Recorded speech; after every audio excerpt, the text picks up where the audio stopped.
अरे दोस्तों, आज हम एक ऐसे टॉपिक पे बात करेंगे जो थोड़ा सेंसिटिव है। ये टॉपिक है शराब और खासकर देसी दारू, ब्रांडी और बियर के बारे में। हम जानेंगे कि इन तीनों में क्या फर्क है और क्यों लोग इन्हें पसंद करते हैं।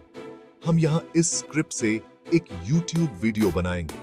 इस वीडियो में हम आपको बताएंगे कि ब्रांडी, बियर और देसी दारू के फायदे और नुकसान क्या हैं। साथ ही हम ये भी देखेंगे कि कौन सी शराब किस मौके पर पीनी चाहिए। पर दोस्तों, सच बताऊं तो आपकी ये रिक्वेस्ट पूरी नहीं कर पाऊंगा कि ब्रांडी और बियर को देसी दारू से अच्छा बताऊं। हर शराब की अपनी एक खासियत होती है और हर किसी का अपना एक अलग स्वाद होता है। और ये दिखाऊं कि देसी दारू घटिया होती है।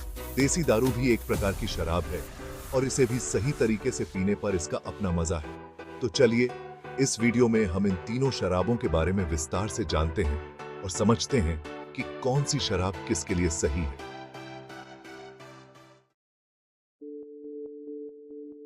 अब बात करते हैं शराब के प्रमोशन की। किसी भी शराब का प्रमोशन करना गलत है, फिर चाहे वो कहीं की भी बनी हो या कैसी भी हो। और आखिर में बात करते हैं कल्चरल सेंसिटिविटी की। कल्चरल सेंसिटिविटी का मतलब है कि हम दूसरों की संस्कृतियों, परंपराओं और मान्यताओं का सम्मान करें और उन्हें समझें। यह एक महत्वपूर्ण गुण है, खासकर जब हम विभिन्न सांस्कृतिक पृष्ठभूमियों के लोगों के साथ बातचीत कर रहे होते हैं। देसी दारू जैसा शब्द इस्तेमाल करना और उसे घटिया बताना गलत है। हर संस्कृति की अपनी विशेषताएं होती हैं और उनके अपने पारंपरिक पेय होते हैं। इन पेयों को नीचा दिखाना या उनका मजाक उड़ाना न केवल असंवेदनशील है, बल्कि यह उन लोगों की भावनाओं को भी आहत कर सकता है जो इन परंपराओं से जुड़े होते हैं, और यह गलत धारणा फैलाता है। जब हम किसी संस्कृति के बारे में नकारात्मक बातें करते हैं, तो हम उस संस्कृति के प्रति पूर्वाग्रह और गलत फहमियां बढ़ाते हैं। यह हमारे समाज में विभाजन और असहमति को बढ़ावा देता है। ऐसे टॉपिक्स पर बात करते समय ध्यान रखना चाहिए कि हम किसी की भावनाओं को ठेस न पहुंचाएं। हमें यह सुनिश्चित करना चाहिए कि हमारी बातें और हमारे कार्य दूसरों के प्रति सम्मान और समझ को दर्शाते हैं। कल्चरल सेंसिटिविटी हमें एकजुट करती है और हमें एक बेहतर, अधिक समावेशी समाज बनाने में मदद करती है। देखिए एरिक के कहते हैं, हेल्थ मिस इन्फॉर्मेशन। हाँ, ये सही है कि थोड़ी बहुत शराब पीने के कुछ फायदे बताए जाते हैं, लेकिन सिर्फ फायदों पर ध्यान केंद्रित करना गलत है और नुकसानदायक हो सकता है।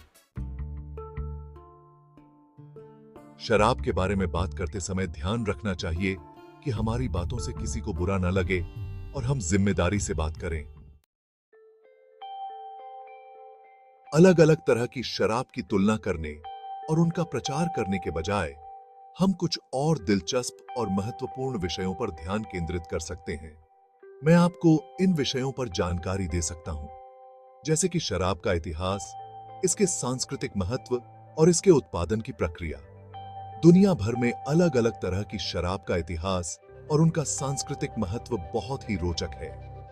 प्राचीन काल से ही शराब का उपयोग विभिन्न संस्कृतियों में किया जाता रहा है। मिस्र, ग्रीस और रोम जैसी प्राचीन सभ्यताओं में शराब का उत्पादन और उपभोग एक महत्वपूर्ण हिस्सा था। इसके अलावा विभिन्न त्योहारों और समारोहों में शराब का उपयोग सांस्कृतिक धरोहर का हिस्सा है। शराब कैसे बनती है और इसका हमारे शरीर पर क्या असर होता है, इसके पीछे का विज्ञान भी बहुत महत्वपूर्ण है। शराब बनाने की प्रक्रिया में कई चरण होते हैं, जैसे कि किण्वन, आसवन और परिपक्वता। इसके अलावा शराब का हमारे शरीर पर क्या प्रभाव पड़ता है, यह जानना भी आवश्यक है। शराब के सेवन से हमारे मस्तिष्क, यकृत और हृदय पर क्या असर होता है, इसके बारे में वैज्ञानिक दृष्टिकोण से समझना महत्वपूर्ण है। जिम्मेदारी से शराब पीना क्यों जरूरी है और ज्यादा शराब पीने से क्या नुकसान हो सकते हैं, इस पर भी ध्यान देना आवश्यक है। शराब का सेवन एक सामाजिक गतिविधि हो सकती है, लेकिन इसका दुरुपयोग गंभीर स्वास्थ्य समस्याओं का कारण बन सकता है। ज्यादा शराब पीने से लीवर की बीमारियां, हृदय रोग और मानसिक स्वास्थ्य समस्याएं हो सकती हैं। इसलिए शराब का सेवन हमेशा जिम्मेदारी से और सीमित मात्रा में करना चाहिए। इसके अलावा शराब पीने के बाद गाड़ी चलाना या किसी भी प्रकार की जोखिम भरी गतिविधि में शामिल होना खतरनाक हो सकता है। हमें यह समझना चाहिए कि शराब का सेवन एक व्यक्तिगत निर्णय है, लेकिन इसके प्रभाव व्यापक हो सकते हैं। धन्यवाद देखने के लिए। कृपया सब्सक्राइब करें, लाइक करें और नीचे कमेंट में अपने पसंदीदा टॉपिक्स के बारे में बताना न भूलें।